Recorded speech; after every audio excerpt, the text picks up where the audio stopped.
আল্লাহ পাকের একজন পয়গম্বর মুসা আলাইহিস সালাম একদিন রাস্তা দিয়ে হেঁটে হেঁটে যায়।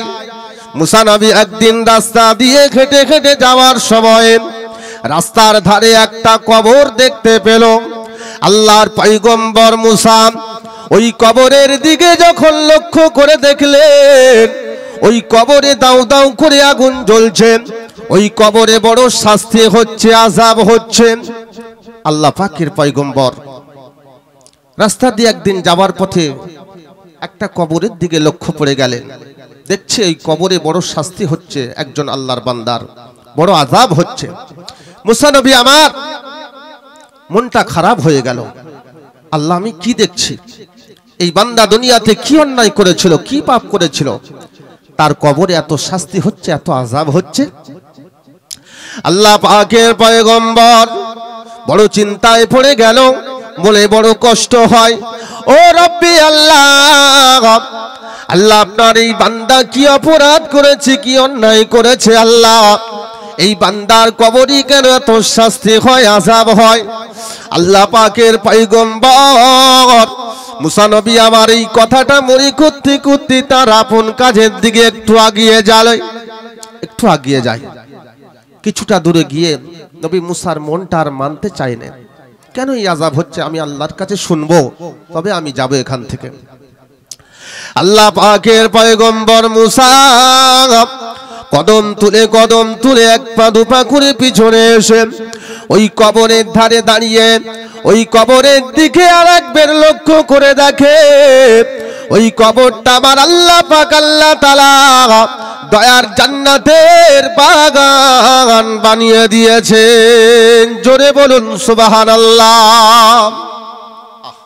আল্লাহ পাক ওই কবরটা জান্নাতের বাগান বানিয়ে দিয়েছে। নবী মুসা আরো অবাক হয়ে গেলেন যে আমি কিছুক্ষণ আগে এই কবরটা দেখছিলাম, আযাব হচ্ছিল, আর এখন দেখছে এই কবরটা জান্নাতের বাগান হয়ে গেছে। এর কারণটা কি? আল্লাহ পাকের পয়গম্বর আর দেরি করলো না। আল্লাহ পাকের পয়গম্বর আর না দেরি করে রব্বুল আলামিনের কাছে জানতে চাইলেন, ও রব্বি আল্লাহ, আমি মুসা আর সহ্য করতে পারি না। আল্লাহ এখনই এর কারণটা আমি মুসা আমাকে জানিয়ে দেন।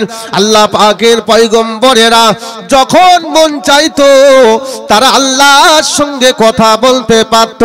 তাই নবী মুসা আল্লাহকে জিজ্ঞাসা করে, আল্লাহ, ও রব্বি আল্লাহ, এই কিছুক্ষণ পূর্বে এই কবরটাতে আযাব হচ্ছিল, শাস্তি হচ্ছিল। আল্লাহ এখন দেখি এই কবরটা আপনি জান্নাতের বাগান বানিয়ে দিয়েছো। আল্লাহ এর কারণটা কি আমি মুসা একটু জানতে চাই। আল্লাহ এর কারণটা কি আমি মুসা একটু আপনার কাছে জানতে চাই, একটু বলবেন? আল্লাহ পাক রব্বুল আলামিন সঙ্গে সঙ্গে জানিয়ে দিলেন, ও আমার পয়গম্বর মুসা, তুমি আমার কাছে একটা কথা আবদার করেছো, আমি আল্লাহ না বলে আর থাকতে পারি না। তবে শুনে রেখে দাও, জেনে রেখে দাও, ও আমার পয়গম্বর, ওই বান্দাটা দুনিয়াতে অন্যায় করেছিল, ওই বান্দাটা দুনিয়াতে পাপের কাজে লিপ্ত হয়েছিল, ওই বান্দাটা দুনিয়ার জমিনেতে ভালো কাজের থেকে বেশি বেশি খারাপ কাজে মেতেছিল। আমি আল্লাহ পাক আল্লাহ তাআলা ওর পাপের দায়ে ওর কবরেতে শাস্তি দিচ্ছিলাম, আযাব দিচ্ছিলাম। কিন্তু আমি আল্লাহ বড় দয়াবান, আমি আল্লাহ বড় রহমান। কিছুক্ষণ আগে ওর কলিজার টুকরা সন্তান আমি আল্লাহ পাক আল্লাহ তাআলা আমার কাছে চোখের পানি ফেলে ওর আব্বার জন্য মাগফিরাত কামনা করেছে। আমি আল্লাহ পাক কবুল করে নিয়েছি। ওই সন্তানের চোখের পানি জমিনে পড়তে না পড়তে আমি আল্লাহ পাক আল্লাহ তাআলা ওর বাপের কবরের আযাবটাকে মাফ করে দিয়ে ওর বাপের কবরটা আমি আল্লাহ জান্নাতের বাগান বানিয়ে দিয়েছি। আহা, আমি আল্লাহ ওই সন্তানের দোয়ার ওসিলায় বাপের কবরটা জান্নাতের বাগান বানিয়ে দিয়েছি। তাই প্রত্যেকটা সন্তানেদের কর্তব্য তার পিতা মাতাদের জন্য দোয়া করা। বাপ মা যেমন সন্তানের জন্য দোয়া করলে কবুল হয়, সন্তানেরাও ঠিক আব্বা মায়ের জন্য দোয়া করলে কবুল হয়। তাই আমার বাবাজি ভাইরা, এই দিনটা তো সহজে আসেনি গো, ইসলামটা তো সহজে আসেনি। এই দিনটা আসার জন্য বড় কষ্ট করতে হয়েছিল, বড় মেহনত করতে হয়েছিল। কাফের মুশরিক বেঈমান বেদিনদের সঙ্গে জিহাদ করতে হয়েছিল, যুদ্ধ করতে হয়েছিল, তবে এই দিনটা এসেছিল। আজকে সেই দিনের কথা হবে, কোরআনের কথা হবে, হাদিসের কথা হবে। আপনি আমি শুনবো, যে কানে শুনবো সে কানের জবানও আল্লাহ খুলে দেবে। আল্লাহ এই কান দিয়ে আপনার বান্দা বান্দিরা ভালো কথা শুনেছিল, কোরআন হাদিসের কথা শুনেছিল। আয় আমার আব্বা জানেরা, ভাই জানেরা, ও জওয়ান যুবকেরা, তাই তো আবার আল্লাহ পাক আল্লাহ তাআলা পবিত্র কোরআনুল কারীম, ওই কোরআনুল কারীমের ভিতরে জানিয়ে দিয়েছেন, ওয়া আরসালনাকা ইল্লা রাহমাতাল লিল আলামিন। আমার পয়গম্বরকে, আমার রাসূলকে দুনিয়ার জমিনেতে আমি আল্লাহ পাক বড় রহমত, বড় নিয়ামত করে পাঠিয়েছি। সেই রাসূলকে আল্লাহ আমাদের কাছে পাঠিয়েছেন। আমার বাবাজি ভাইরা, আজকে সেই রাসূলের উম্মত বলে আপনি আমি দাবি করি যে আমরা মুসলমান, কিন্তু কি মুসলমান সেটা আমরা নিজেরাই ঠিকই বুঝতে পারছি যে আমরা কেমন মুসলমান। আমরা এমন মুসলমান হয়েছি, আমাদের ভিতরে কালেমা নাই, আমাদের ভিতরে নামাজ নাই, আমাদের ভিতরে রোজা নাই, আমাদের ভিতরে আল্লাহ পাকের ইবাদত বান্দেগি নাই, আমাদের ভিতরে ভালো কাজ কর্মটা নাই। আমরা সব সময় খারাপের দিকে ব্যস্ত রয়েছি। বান্দা মনে রেখে দিও, এই খারাপ করতে করতে করতে করতে আপনার আমার সময়টা কিন্তু বয়ে যাচ্ছে, সময়টা কিন্তু পার হয়ে যাচ্ছে। এ সময়টা পার হয়ে যাচ্ছে, এ সময়টা কিন্তু আপনি আমি আর পাবো না। জানি না হঠাৎ করে আল্লাহ পাক ডাক দেবে, আজরাইল সম্মুখে হাজির হয়ে যাবে। কাকুতি মিনতি করার পরেও এক সেকেন্ড আপনি আমি আর পাবো না। এ 40 বছরের আমানত, এ 60 বছরের যত্ন করা মেহনত সবই পড়ে রবে। এ গাড়ির সঙ্গে যাবে না, এ বাড়ির সঙ্গে যাবে না। মা বাপ, ভাই বোন, আপন জন, আত্মীয় স্বজন কেউ আপনার আমার সঙ্গী আর সাথী হবে না। এসেছি একা ভাবে, একা যেতে হবে। ঈমান আর আমল আল্লাহ আমাদের কবরের প্রহরী আর পাহারাদার বানাবে। এটাই তো বুঝেছিল আল্লাহর নবীর সাহাবারা, আল্লাহর নবীর সাহাবারা এটাই বুঝেছিল যে আমাদের সঙ্গে গাড়ি যাবে না, আমাদের সঙ্গে বাড়ি যাবে না, আমাদের সঙ্গে টাকা পয়সা অর্থ কিছুই যাবে না। এজন্যই তারা তো বেশি বেশি গরিবী হালতে ছিল, এজন্যই তারা বেশি বেশি গরিবীদের সঙ্গে মিশে চলতো। তারা বেশি বেশি আল্লাহ পাকের ইবাদত বান্দেগি করত, দ্বীনের খিদমত তারা বেশি বেশি করত। তাই আমার বাবাজি ভাইরা, সময় থাকতে অবহেলা করো না। এ সময় কখন পার হয়ে যাবে কেউ টের পাবো না। গাড়ি যাবে না সঙ্গে বাবা, বাড়ি যাবে না সঙ্গে, এসেছি একা ভাবে, একা যেতে হবে। ঈমান আর আমল আল্লাহ পাক আপনার আমার কবরে প্রহরীয়ার পাহারাদার বানিয়ে দেবেন। ও আমার বাবাজি ভাইরা, এটাই বুঝেছিলেন আল্লাহর নবীর একজন সাহাবা। নবীর একজন সাহাবার কথা মনে পড়ে গেল। আল্লাহর নবীর একজন প্রাণপ্রিয় সাহাবা হযরতে আবু তালহা। হযরতে আবু তালহা কেমন তার আদর্শ করেছিলেন তারা। কেমন তারা চলেছিলেন, নবীর আদর্শই কেমন তারা আদর্শিত হয়েছিল। হযরতে আবু তালহা রাস্তা দিয়ে একদিন হেঁটে হেঁটে যাচ্ছিলেন। যাওয়ার পথে একজন রমণী গোসল করছিলেন। হযরতে আবু তালহা তার চোখ দুটো ওই গোসলখানার দিকে পড়ে গেল। গোসলখানার দিকে যখন পড়ে গেল, ওই মহিলার দিকে যখন দুটো চোখ পড়ে গেল, আবু তালহা চোখটা নিচে করে নিয়ে চলে গেল। আবু তালহার মনে মনে বড় ভয় হয়।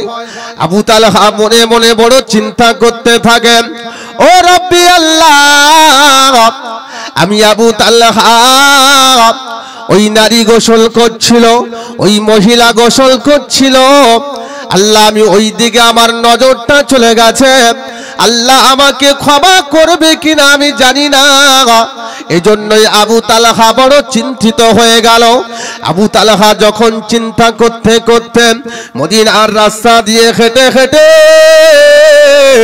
মরুভূমির দিকে চলে যায়, একটা নির্জন জায়গায় বসে বসে আবু তালহা আল্লাহ পাকের ইবাদতে মগ্ন হয়ে যায়। আবু তালহা কেমন চরিত্র করেছিলেন, একজন যুবক সাহাবা। আর আমরা এমন যুবকেরা একবার যদি ভুলে তাকিয়ে ফেলি, আর একবার তাকাবের আমাদের ইচ্ছা হয়, তারপরেও তাকাবের ইচ্ছা হয় বারবার। কিন্তু নবীর সাহাবা আবু তালহা একবার মাত্র তাকিয়ে তার মনেতে এমন একটা ভয় এসে গেছে, এমন একটা মনেতে একটা ভয় এসে গেছে যে আমি কত বড় একটা অন্যায় করে ফেলেছি, কত বড় একটা ভুল করে ফেলেছি, আল্লাহ যদি না আমাকে ক্ষমা করে আমি আবু তালহা হয়তো জাহান্নামী হয়ে যাব। আবু তালহা এমন চিন্তা করে আবু তালহা নির্জন জায়গায় বসে বসে আল্লাহ পাকের ইবাদতে মশগুল হয়ে গেল। আল্লাহ পাকের ইবাদতে মশগুল হয়ে গেল, সিজদায় পড়ে কাঁদতে থাকে। এমন সময় আবু তালহা রাসূলুল্লাহর বড় মহব্বতের সাহাবা ছিল। রাসূলুল্লাহ দরবারে সব সময় থাকতো। রাসূলুল্লাহ যখন আবু তালহাকে দেখতে পাচ্ছিল না, ওই সময় রাসূলুল্লাহ সাহাবাদের কাছে খোঁজ করেন, ও সাহাবারা, তোমাদের সকলকে দেখছি, কিন্তু আমার আবু তালহাকে কেন দেখতে পাচ্ছি না? ও সাহাবারা, তোমাদের সকলকে আমি দেখা পাচ্ছি, আমার আবু তালহাকে কেন দেখা পাচ্ছি না? তোমরা কি দেখেছো আমার আবু তালহাকে? সাহাবারা বলছেন, ইয়া রাসূলুল্লাহ, না, কই আবু তালহা তো দেখিনি আমরা, আবু তালহা কোথায় তো আমরা জানি না। রাসূলুল্লাহ বলছে, খোঁজো, কোথায় গিয়েছে আমার আবু তালহা, একটু দেখো। আল্লাহ পাকের নবী সাহাবারা ওই সময় আবু তালহাকে খুঁজতে থাকে। খুঁজতে খুঁজতে দেখতে পাই একটা নির্জন জায়গায় আবু তালহা আল্লাহর ইবাদতে মগ্ন হয়ে গেছে, আল্লাহ পাকের ইবাদতে মশগুল হয়ে গেছেন। ওই সময় সাহাবারা আবু তালহাকে গিয়ে জানায়, ও আবু তালহা, তুমি এখানে আল্লাহর ইবাদতে মগ্ন হয়ে গেছো, আল্লাহ পাকের নবী হাবিবুল্লাহ তোমাকে খোঁজ করছেন, রাসূলুল্লাহ তোমাকে খোঁজ করছেন। আবু তালহা চলো, রাসূলের দরবারেতে চলো। আবু তালহা, তুমি এখানে বসে ইবাদত করছো, রাসূল আপনাকে খোঁজ করছে, চলো। আবু তালহাকে সঙ্গে করে নিয়ে আসে। আবু তালহা মনে মনে চিন্তা করছে যে আল্লাহ রাসূল হয়তো এই ব্যাপারে কিছু জানতে পেরেছে, আমি ওই মহিলার দিকে লক্ষ্য করেছিলাম। তাই আবু তালহা ভয়ে ভয় করে সাহাবাদের সঙ্গে রাসূলের সামনে হাজির হলেন। আল্লাহ রাসূল আবু তালহাকে জিজ্ঞাসা করলেন, আবু তালহা কোথায় ছিলেন? আবু তালহা ওই সময় রাসূলুল্লাহকে জানায়, ইয়া রাসূলুল্লাহ, ইয়া হাবিবাল্লাহ, হুজুর আমি আবু তালহা আল্লাহ পাক আল্লাহ তাআলার ইবাদতে আমি নির্জন জায়গায় গিয়ে বসে বসে মগ্ন হয়ে গিয়েছিলাম। ইয়া রাসূলুল্লাহ, আমি আবু তালহা বড় অন্যায় করেছি, আমি আবু তালহা বড় অপরাধ করেছি। আল্লাহর হাবিব জিজ্ঞাসা করলেন, আবু তালহা তুমি কি অপরাধ করেছো, কি অন্যায় করেছো? আবু তালহা ওই সময় বললেন, ইয়া রাসূলুল্লাহ আমি রাস্তা দিয়ে হেঁটে যাবার সময় একজন মহিলা গোসল করছিল, আমি আবু তালহা ওই দিকে লক্ষ্য দিয়েছিলাম, আমি আবু তালহা ওই দিকে আমার নজর পড়ে গিয়েছিল। ইয়া রাসূলুল্লাহ ইয়া হাবিবাল্লাহ ওই ভয়ে আমি আবু তালহা আমার আল্লাহ পাকের দরবারে ক্ষমা চাইছিলাম। ইয়া রাসূলুল্লাহ আমি জানতে চাই আল্লাহ আমার ক্ষমা করবেন? ইয়া রাসূলুল্লাহ আমি আবু তালহা, আল্লাহ আমাকে কি মাফ করবে?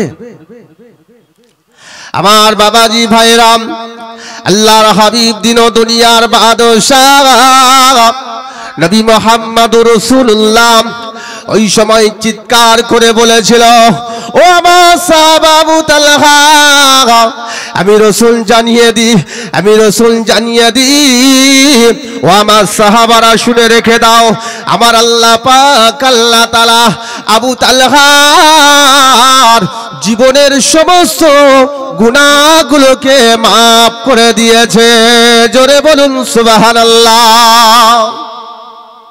ও আমার সাহাবারা, আল্লাহ পাক আবু তালহার জীবনের সমস্ত গুনাহগুলো আল্লাহ ক্ষমা করে দিয়েছে। আবু তালহার জীবনের গুনাহগুলো ক্ষমা হয়ে যাওয়ার পরে এমন সময় আল্লাহ পাকের ডাক এসে গেছে, মালাকুল মউত আবু তালহার সম্মুখে হাজির হয়ে গেছে। আবু তালহার সম্মুখে হাজির হয়ে গেছে। আল্লাহ অর্ডার করে দিয়েছেন, ও মালাকুল মউত আজরাইল চলে যাও, চলে যাও, আমার আবু তালহাকে শাহাদাতের মৃত্যুবরণ করিয়ে দাও। আহা, হযরত আজরাইল আবু তালহার সম্মুখে হাজির হয়ে গেলেন। আবু তালহার জানটা নিয়ে, রূহটা নিয়ে আল্লাহ পাকের দরবারে জমা দিয়ে দিলেন। সঙ্গে সঙ্গে সাহাবারা আবু তালহাকে নিয়ে কাফন দাফনের ব্যবস্থা করলেন। আমার রাসূল নিজেই জানাজা পড়ালেন আবু তালহার। আমার রাসূল হাদিস পাকে বর্ণনা করেছেন যে আবু তালহার জানাজাতে অসংখ্য আল্লাহ পাকের ফেরেশতারা হাজির হয়েছিল, এত এত ফেরেশতারা হাজির হয়েছিল, আমি রাসূল পা ফেলার জায়গা রাখতে পারছিলাম না। তাই রাসূল এক পা তুলে তুলে হাঁটছিল। সাহাবারা জিজ্ঞাসা করেছিল, ইয়া রাসূলুল্লাহ আপনি এমন করে পা তুলে তুলে কেন হাঁটছেন? আল্লাহ রাসূল ওই সময় সাহাবাদেরকে জবাব দিয়ে বলেছিলেন, সাহাবারা আমি নবী আবু তালহার জানাজায় এত আল্লাহর ফেরেশতাদেরকে দেখতে পাচ্ছিলাম যে আমার পা রাখার জায়গা নাই। আহা, কেমন তারা সাহাবা ছিল গো, কেমন মানুষ তারা ছিল, কেমন নবীর মহব্বতের মানুষ তারা ছিল। আর আজকে আপনি আমি সেই নবীর উম্মাত বলে দাবি করি। বাবাজি ভাইরা, উম্মাত বলে শুধু দাবি করলে হবে না, উম্মাতের কাজ করতে হবে। হ্যাঁ, উম্মাতের কাজ করতে হবে আপনাকে আমাকে। শুধু গাড়ি আর বাড়ি বাড়ালে চলবে না, টাকার পয়সার পিছনে ছুটলে চলবে না বাপ। আখিরাতের জন্য আপনাকে আমাকে তো পুঁজি সঞ্চয় করতে হবে। তাই আব্বা জানেরা, এখনো পর্যন্ত যারা এখানে ওখানে ঘোরাফেরা করছেন, আপনারা আসেন, অল্প একটু সময় দেন। এ জায়গায় সময় দিলে লাভ হবে গো বাপ, ফায়দা হবে গো, জীবনের গুনাহ আল্লাহ মাফ করবে। দরুদ শরীফ আল্লাহুম্মা সাল্লি আলা সাইয়্যিদিনা মাওলানা মুহাম্মদ ওয়া আলা আলি সাইয়্যিদিনা ও মাওলানা মুহাম্মদ ওই মরণ আমারে ডাক দিয়েছে যেতে হবে ভাই, মরণ আমারে ডাক দিয়েছে যেতে হবে ভাই, পরকালে দেখা হবে এখন চলে যাই, ওই মরণ আমারে ডাক দিয়েছে যেতে হবে ভাই। দরুদ আল্লাহুম্মা।